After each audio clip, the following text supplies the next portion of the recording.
This is Siobhan Logan reading an extract from my book Desert Moonfire, The Men Who Raced to Space. Imagination was our first rocket, long before hydrazine or heat shields were devised.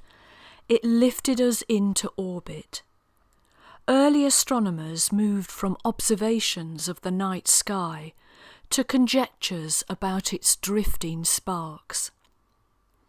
And inevitably we began to dream of space travel. The moon, as the first object beyond our skies, became a landmark in that stellar map. For storytellers, it was a hopping-off point to the infinite.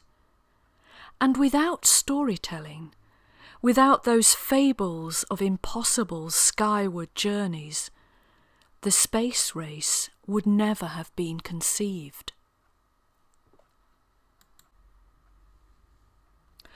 So, Desert Moonfire is a collection of poetry and non-fiction that tell the story of two rocketeers from either side of the Iron Curtain who were closely involved in the race to space, the rocketeers who made it all possible. And that paragraph was exploring the relationship between science fiction, the science fiction of the 19th century particularly, people like Jules Verne and H.G. Wells, and then the space science which was beginning to be pioneered at the beginning of the 20th century. So what I found in my research, and this really appealed to me as a storyteller and a poet, is that science fiction was very much the spark that set everything off. So the stories of Jules Verne and H.G. Wells and many others really caught the imagination, first of all, of a generation of space theorists.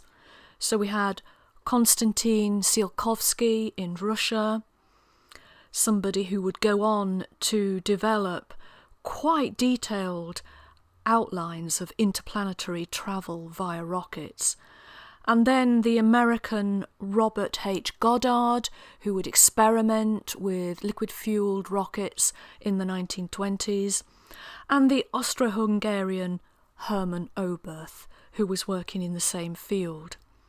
And they would lay down the theories and the ideas for the next generation of rocketeers who would put all of that into practice, first during the Second World War, during the military struggle of that period, and then later on, both Wernher von Braun and Sergei Korolev would be key figures leading the space race for the two superpowers. But the spark for all of that was the stories that they read that seeped into their imagination and made the idea of space travel somehow seem a possibility at a time when the technology and the science had not yet been developed to make this actually a reality. But the idea, the spark was there, coming from the science fiction.